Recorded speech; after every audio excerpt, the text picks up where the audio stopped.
কুয়াকাটার হুজুর মাওলানা হাবিবুল্লাহ মেসবাহ।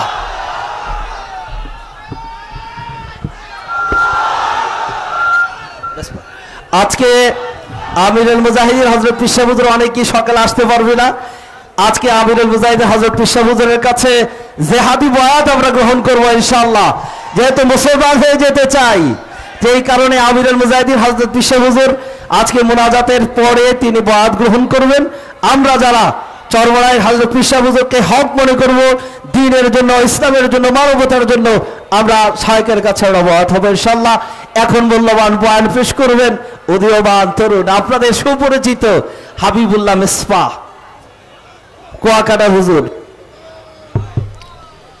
আসসালামু আলাইকুম ওয়া রাহমাতুল্লাহি ওয়া বারাকাতুহু। ইখলাসের সাথে আমলের নিয়ত হেদায়েতের উদ্দেশ্যে নির্ধারিত সময়ের মধ্যে কিছু কথা বলা ও শোনার মতো তৌফিক যেন আল্লাহ রাব্বুল আলামিন আমাদের সকলকে দান করেন। সকলে বলুন আমিন। আলহামদুলিল্লাহ আলহামদুলিল্লাহি ওয়া কাফা ওয়া সালামুন আলা ইবাদিহিল্লাযীনা ইসতাফা।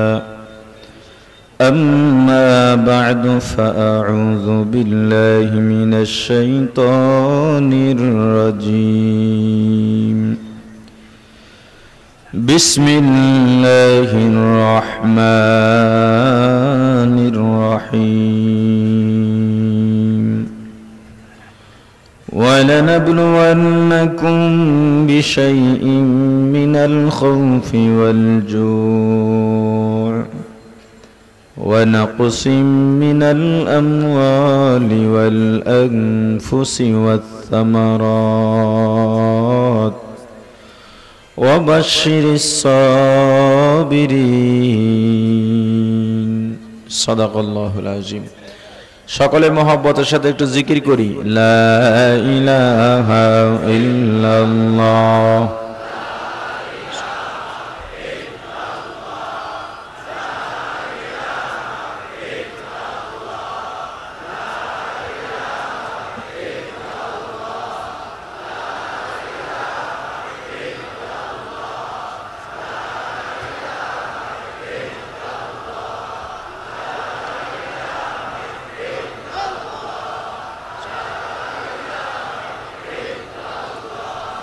لا إله إلا الله لا إله إلا الله محمد رسول الله. আলহামদুলিল্লাহ। চট্টগ্রামের আগ্রাবাদের ঐতিহাসিক জাম্বুরি ময়দানে চরমরাই নমুনায় 3 দিন ব্যাপী ওয়াজ মাহফিল ও হালকায়ে জিকিরের সমাপনী অধিবেশনের মুহতারাম সভাপতি, 3 দিন ব্যাপী মাহফিলের প্রধান অতিথি, লক্ষ কোটি তৌহিদি জনতার হৃদয়ের স্পন্দন, নয়নের মণি, আমাদের সকলের আস্থা ও শ্রদ্ধা ভাজন, হকের মূর্ত প্রতীক আমিরুল মুজাহিদিন আল্লামা মুফতি সৈয়দ মোহাম্মদ রেজাউল করিম পীর সাহেব চরমনাই দামাত বরকাতুহুল আলিয়া, মুআজ্জাজ মুকাররম হযরত উলামা ইকরাম, দূর দূরান্ত থেকে আগত ইসলাম প্রিয়, দিন প্রিয়, মর্দে মুজাহিদ, আল্লাহ রাব্বুল আলামিনের আশিকিন জাকিরিন মুসলমান ভাইরা, কলিজা টুকরা সমবয়সী যুবক ও ছাত্র বন্ধুগণ, পর্দানিশী মা ও বোনেরা, আল্লাহ তাআলার দরবারে লক্ষ কোটি শুকর ও সুজুদ, যেই মহান রব্বুল আলামিন আমাদেরকে হায়াত তৈয়বা দান করে দুনিয়ার জান্নাতের বাগান কোরআন ও হাদিসের এই মুবারক মজলিসে আশা ও বসার মতো তৌফিক দান করেছেন, আলোচনা শোনার মতো সুযোগ করে দিয়েছেন, এজন্য সকলের শুকর আদায় করি আলহামদুলিল্লাহ। আলোচনার শুরুতে পবিত্র কালামুল্লাহ শরীফের 6666 আয়াতের মধ্যে হতে ছোট্ট একখানা আয়াতে কারিমা তেলাওয়াত করেছি। আল্লাহ তাআলা যদি তৌফিক দান করেন, আয়াতে কারিমার আলোকে নির্ধারিত সময়ের মধ্যে আপনাদের মাঝে কিছু আলোচনা করার চেষ্টা করব ইনশাআল্লাহ। তবে যতক্ষণ আলোচনা করব আপনারা দোয়া করবেন আল্লাহ তাআলা যেন আমার স্বাস্থ্যকে সুস্থ রেখে কণ্ঠ ভালো রেখে, মন মানসিকতা ভালো রেখে আমি নালায়েকের জবান থেকে এমন কিছু গুরুত্বপূর্ণ কথা বের করে দেন, যে কথাগুলো আপনার আমার সমাজের প্রত্যেক নারী পুরুষের হেদায়েতের জন্য প্রয়োজন হয়। বলেন আমিন। আপনাদের দোয়া যত ভালো হবে, আমার আলোচনাও তত সুন্দর হবে। কারণ আলোচনা করার মতো, আপনাদেরকে সামনে নিয়ে চেয়ারে বসার মতো যে যোগ্যতা দরকার,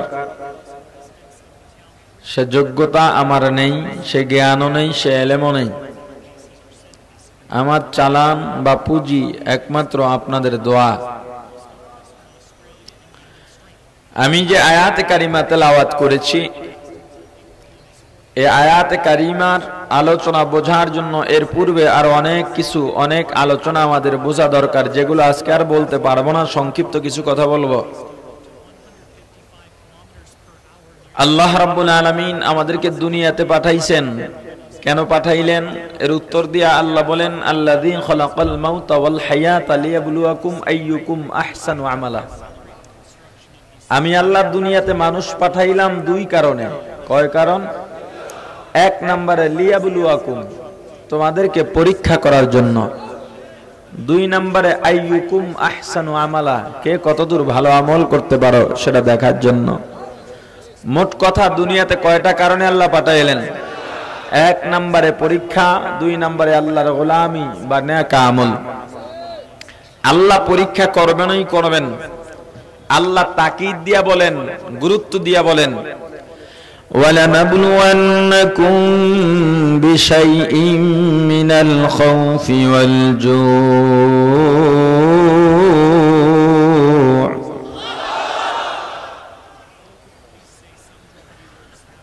وَالْجُوعِ وَنَقْصٍ مِّنَ الْأَمْوَالِ وَالْأَنفُسِ وَالثَّمَرَاتِ।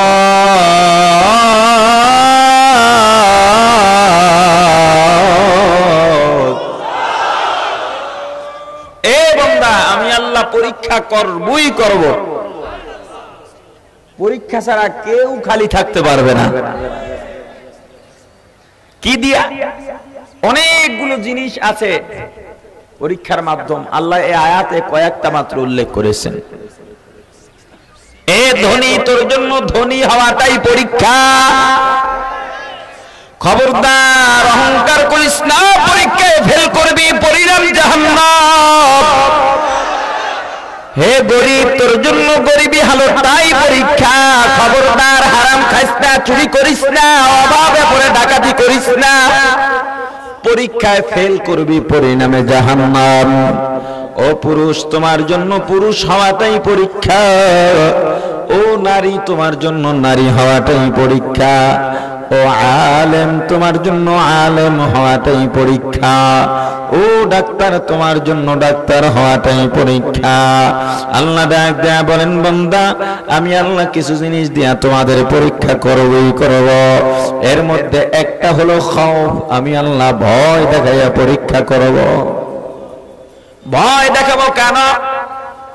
ভয় দেখার পরে, ভয় পাওয়ার পরে যাতে আল্লাহর ভয়, আল্লাহর মহব্বত অন্তরের মধ্যে ঢুকতে পারে। আল্লাহর গোলাম আল্লাহ একটা ভয় দেখাইছেন। 3 জানুয়ারি রাত গত ফজরের সময় একটা ভূমিকম্পের নাড়া সারা বাংলাদেশের মধ্যে দিয়েছেন। চট্টগ্রামে হইছে? জোরে বলেন। আল্লাহ একটু ভয় দেখাইছেন। কেমন ভয়? ভাড়াটিয়ার আগে বাড়িওয়ালা দৌড়ায় রাস্তায় নামার জন্য, ঠিক কিনা? কত ক্ষমতার মালিক হইছ, কয় টাকার মালিক হইলা, লাভ নাই, লাভ নাই। এত ক্ষমতা, এত দাপট কিসের? খালেদা জিয়া, কিসের শেখ হাসিনা যখন নারা শুরু হয়ে গেছে, কোথায় গার্ড, কোথায় বডিগার্ড, সব দৌড়ায় রাস্তায় নামছে জনতার কাতারে। ক্ষমতা কার? আদেরে কুদরত দারি বরকমান, আনতা রব্বি আনতা হাসবি যুল জালাল। ক্ষমতা কার? হায়াতের মালিককে, মৌতের মালিককে, সন্তান দেওয়ার মালিককে, সম্পদ দেওয়ার মালিককে, গরিব বানানোর মালিককে, ধনী বানানোর মালিককে, সুখে রাখার মালিক কে? দুঃখে রাখার মালিক কে? সুস্থ রাখার মালিক কে? অসুস্থ রাখার মালিক কে? সব কিছুর মালিক কে? জোরে বলেন আল্লাহু আকবার। আর জোরে বলেন আল্লাহু আকবার। আর জোরে বলেন আল্লাহু আকবার। अल्लाह अल्लाह क्या मुबारक नाम है, अल्लाह अल्लाह आशिकों का काम है। कुल इन्ना सलाती व नुसुकी व महयाया व ममाती लिल्लाह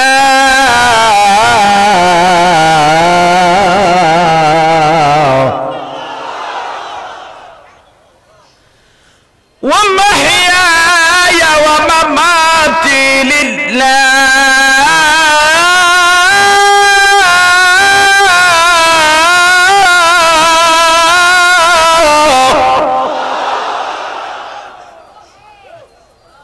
ومحياي ومماتي لله رب العالمين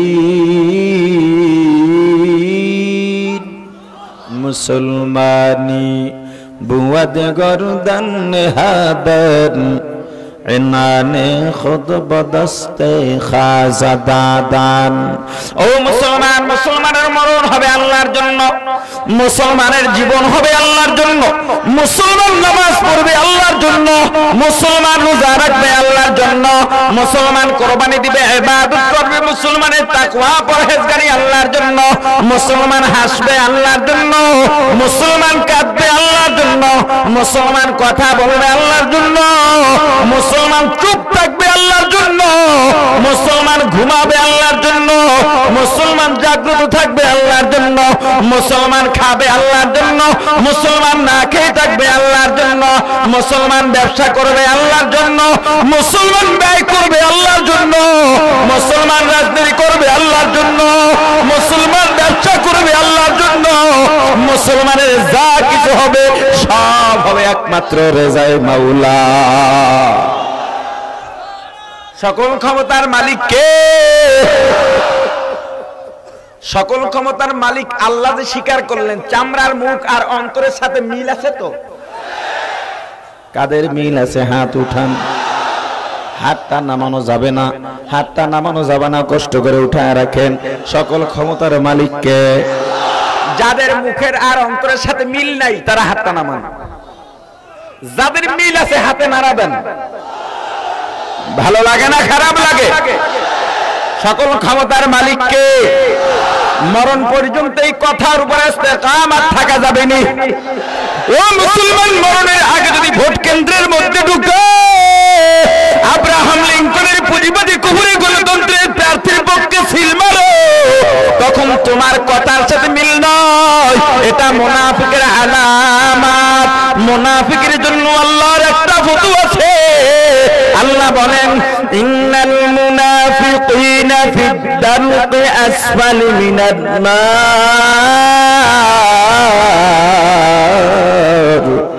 মুনাফিকের অবস্থান জাহান্নামের তলদেশ। সকল ক্ষমতার মালিক কে? সকল ক্ষমতার উৎস কে? আইনদাতা কে? আল্লাহ কবুল করেন। হাত নামান। ভাইরা আমার, আল্লাহ পরীক্ষা করবেন ভয় দেখাইয়া, জলশ্বাস দিয়া অনেকভাবে ভয় দেখাবেন।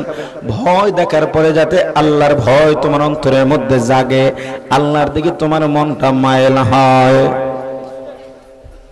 আল্লাহ যে সমস্ত জিনিস দিয়া পরীক্ষা করবেন তার মধ্যে আর একটা জোর ক্ষুধা দিয়া পরীক্ষা করবেন।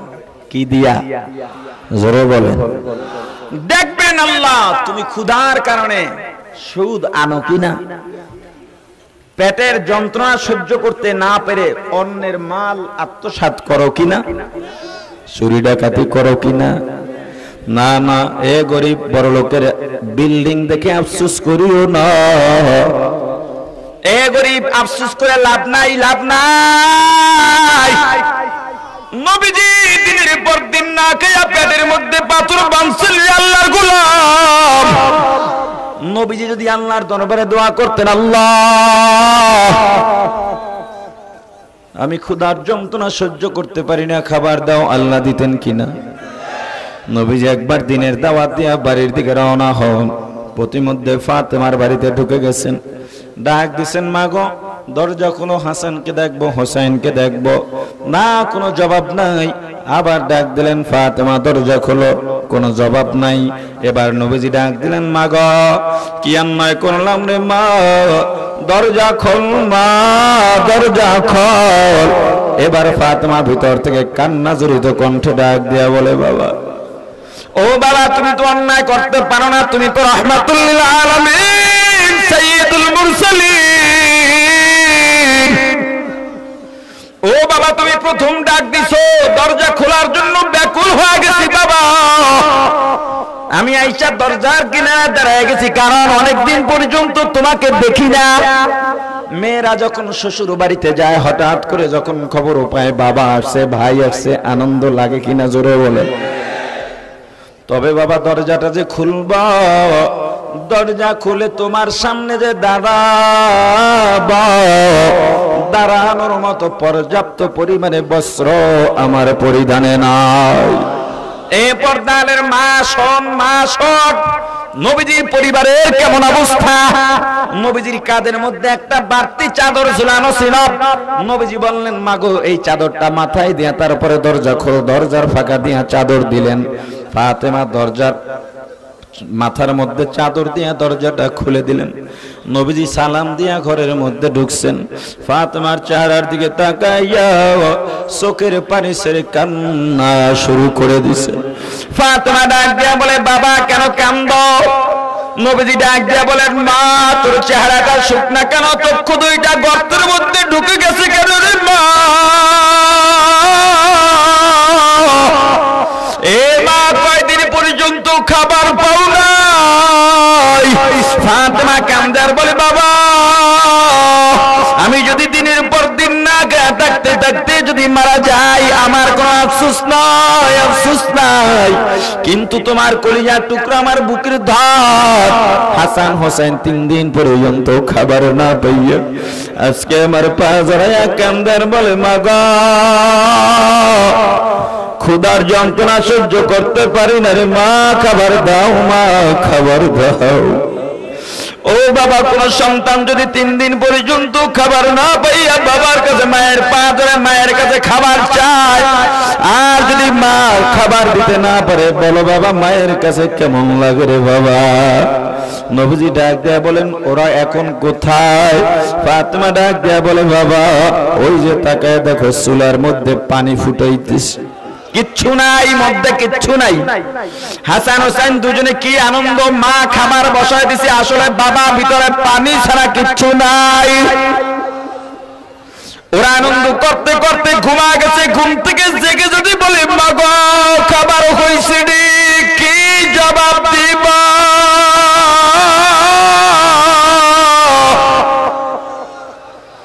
এদিকে নবীজির কণ্ঠের আওয়াজ পেয়ে হাসান হোসেনের ঘুম ভেঙে যায়।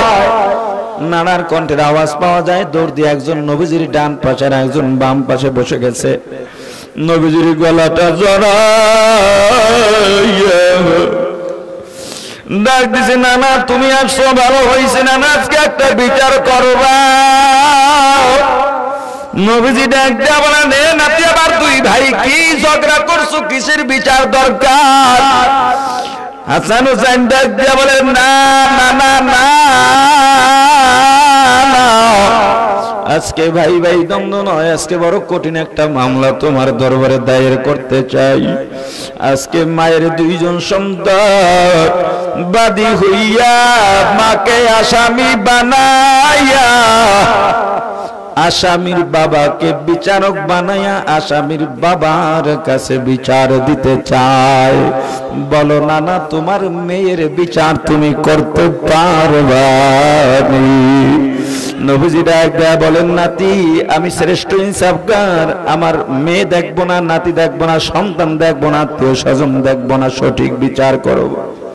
হাসান হোসেন নবীজির সামনে দাঁড়াইয়া পেটের উপর থেকে কাপড়টা সরাইয়া ডাক দিয়া বলেন, নানা তাকায় দেখো, আমাদের মা 3 দিন পর্যন্ত আমাদেরকে খাবার দেয় না, 3 দিন পর্যন্ত খাবার না পাইয়া পেটটা কেমন পিঠের সাথে লেগে গেছে রে নানা।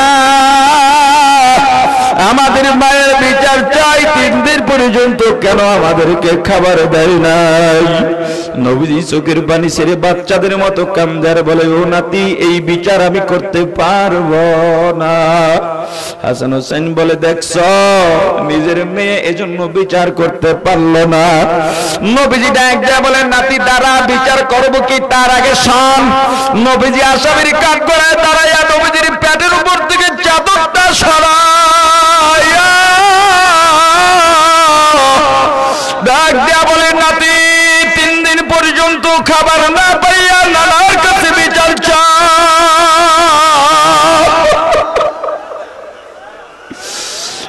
তাকায়া দেখ করুণালা 7 দিন পর্যন্ত খাবার না পাইয়া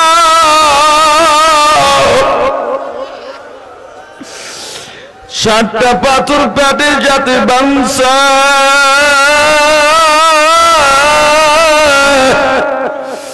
এ নাতি বল,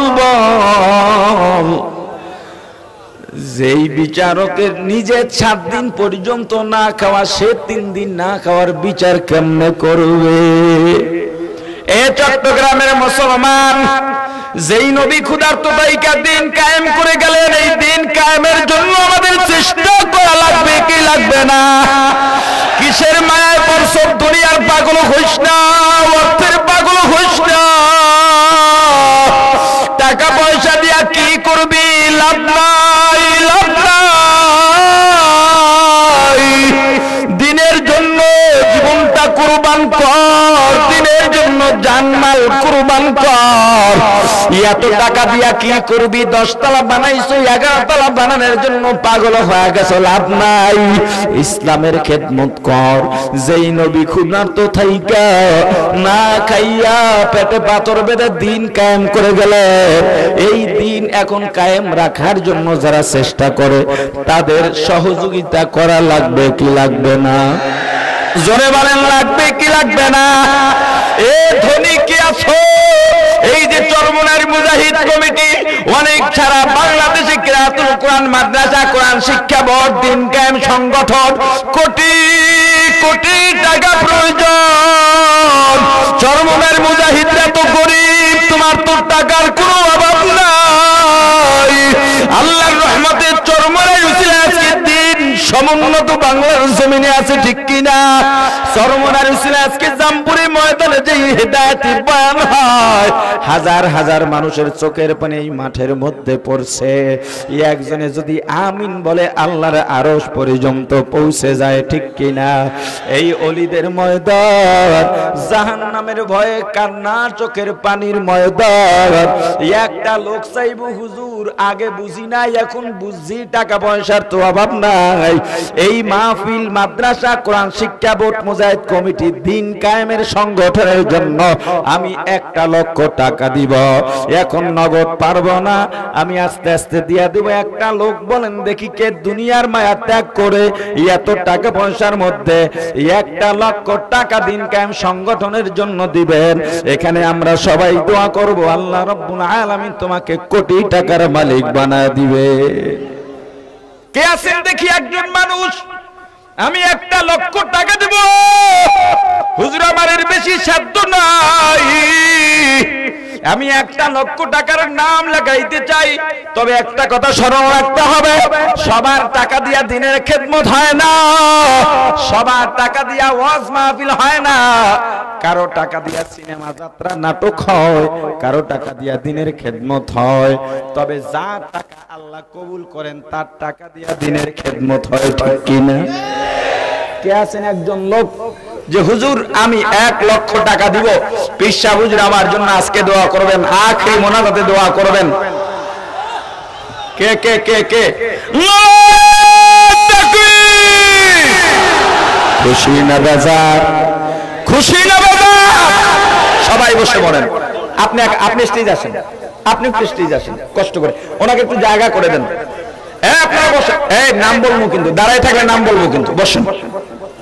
ওনাকে একটু স্টেজে আসতে দেন।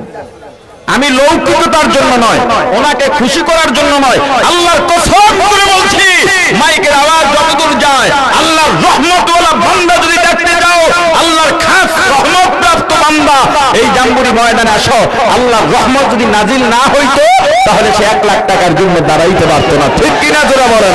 সন্দেহ থাকলে ঈমানও থাকবে না। একটু দ্রুত আসেন।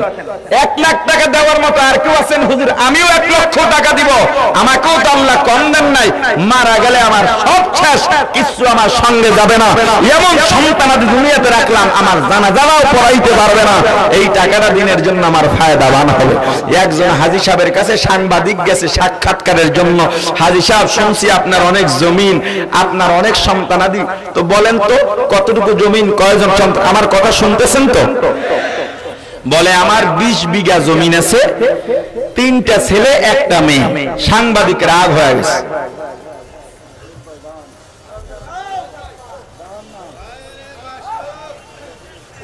আরো একজন মানে 2 জন।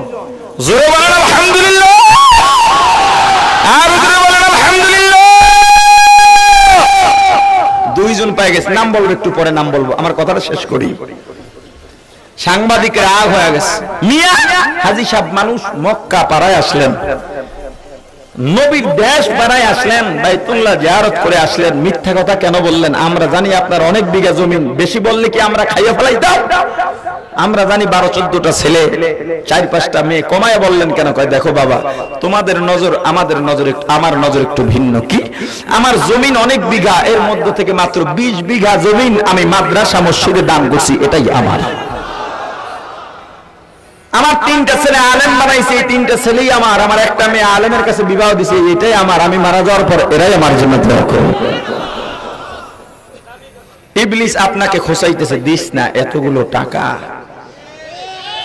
অমিয়া সদকা তো তারুদ্দুল বালা, আপনার বিবির যদি এখন মারাত্মক, আল্লাহ না করুন, মারাত্মক অপারেশনের লাগে সব টাকা, তবুও করাবেন কিনা?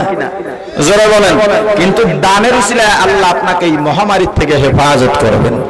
যদি দেখেন দান করার পরে বিপদ, তাহলে মনে করবেন এর চাইতেও বড় বিপদ হতে পারতো, সেটা আল্লাহ দেন নাই এই দানের কারণে। 1 নাম্বার যে ভাই দাঁড়িয়েছিলেন, কই? আর সামনে কই? আলহামদুলিল্লাহ, মেসার্স কামাল কর্পোরেশন, কামাল উদ্দিন ভাই, আল্লাহ কবুল করেন। আমিন বলতে কৃপণতা করেন না, জোরে বলেন আমিন আমিন। আল্লাহ দুনিয়ারও বাচ্চা বানায় দিক, আখিরাতেরও বাচ্চা বানায় দিক, বলে আমিন। এর চেয়ে বড় দোয়া আমার জানা নাই। আল্লাহ গো, তোমার ওলির এই দরবারে বসে আমি গুনাহগার মুসাফির মানুষ, আমি একটু দোয়া করলাম, তোমার ওলির বাকি সম্পূর্ণ দোয়ার মধ্যে তোমার বান্দাকে তুমি কবুল করে নিও, বলেন আমিন। বসেন কামাল ভাই। আর একজন হলেন আমাদের মুখলেসুর রহমান ভাই, proprietor messrs Raju and company. কই কই? মহানগরের ইসলামী আন্দোলনের উপদেষ্টা। আলহামদুলিল্লাহ। ও তার ছেলের নাম রাজু, রাজুর আম্মু অসুস্থ, আল্লাহ শেফায়ে কামেলা আজেলা ফরমান। আল্লাহ মুখলেস ভাইকে আসলেই মুখলেস বানায় দিন, জোরে বলেন। 1 লাখ টাকার আরেকজন পাইলে ভালো হইতো। প্রত্যেক 3 সুন্নত, কথা কয় না? আরেকজন লোক পাইলে ভালো। আল্লাহ আরেকজন কবুল করেন। এখানে অনেক মাকবুল আল্লাহর বান্দা আছেন, যদি আপনারা আমিন বলেন আরেকজন পেয়ে যাব। আল্লাহ আরেকজন লোক 1 লাখ টাকার জন্য কবুল করেন, বলেন আমিন। আর জোরে বলেন আমিন।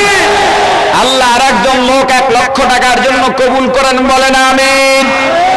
আর জোরে বলেন আমিন। আর জোরে বলেন আমিন। অন্তরটা আল্লাহর দিকে ঝুঁকাইয়া মনটা নরম করে একটু ডাক দেন তো, আল্লাহ। আর জোরে ডাক দেন, আল্লাহ। আল্লাহ দিন কায়েম সংগঠনের জন্য একজন লোক 1 লক্ষ টাকার জন্য কবুল করেন, বলেন আমিন। আর জোরে বলেন আমিন। আর জোরে বলেন আমিন। পাওয়া যাবে। যদি ওদিকে থাকে তাহলে তো বুঝবো না, যদি দূরে থাকেন তাহলে আপনারা এদিকে আসতে পারেন, স্টেজে চলে আসবেন। হ্যাঁ, মা বোনেরা যদি আপনারা দিতে চান, আপনাদের 1 লাখ ধরাবান্দি নাই, আপনারা 5,000 10,000 যা পারেন নগদ, বাকি স্বামীর নাম সহ মোবাইল নাম্বার সহ আপনারা কাগজ পাঠিয়ে দেন ইনশাআল্লাহ। যদি 1 লক্ষ টাকার কাউকে আল্লাহ কবুল করেন, স্টেজে আসবেন। এত বড় মজলিসের মধ্যে আমি সবাইকে দেখতেছি না, আমি এবার দ্বিতীয় স্টেপে যেতে চাই। 50,000, হ্যাঁ কই কই পাইছি নাকি কি কই? আলহামদুলিল্লাহ, আসেন আসেন আসেন আসেন আসেন আসেন, আরে আসেন সামনে। এর মধ্যে লৌকিকতা নাই, দোয়া পাবেন। সব মানুষগুলো আপনার দিকে তাকায় রয়েছে। আসেন আসেন আসেন, স্টেজ আসেন, আসেন স্টেজ আসেন।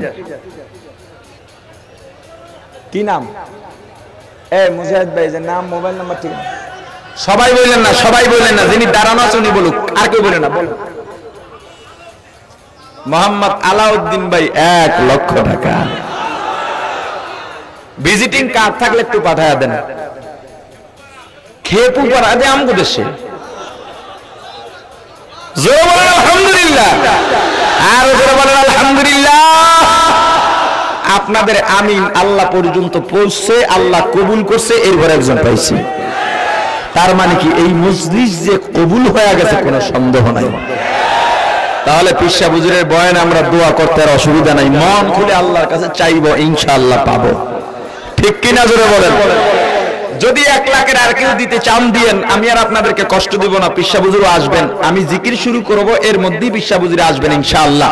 50,000 টাকার একজন লোক আমি চাই। আসেন সামনে, আন বইয়ে রইছেন কা, উপর উঠেন, আলহামদুলিল্লাহ বলেন, আর জোরে আলহামদুলিল্লাহ বলেন।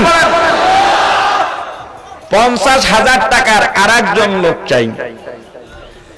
আমি কথা বলতে মাইকে এবং মোবাইলে সমস্যা হয়। আমি গত কয়েকদিন আগে স্পিড বোর্ডের মুখোমুখি সংঘর্ষে মারাত্মকভাবে আহত হয়েছিলাম, মাথায় চোট লেগেছে, ডাক্তারের পক্ষ থেকে কথা বলা নিষেধ। এরপরও শুধুমাত্র আপনাদের দোয়া নেওয়ার জন্য কথা বলতেছি। আশা করি আপনাদের দোয়ায় আল্লাহ আমাকে পূর্ণ সুস্থ করে দিবেন। হাজী মোহাম্মদ মানিক হাওলাদার, উনি কয়েকটা কোম্পানির অংশীদার। MKH traders, elite shipping and training agency, elite engineering, dynamic navigation. আল্লাহ রাব্বুল আলামিন মানিক ভাইয়ের দানকে কবুল করেন, দানের ওসিলায় কোটি টাকার মালিক বানান। কই সামনে আসতে কোন আন, সবাই একটু মন ভরে দোয়া করেন না নাকি? আল্লাহ কবুল করেন, বলেন আমিন।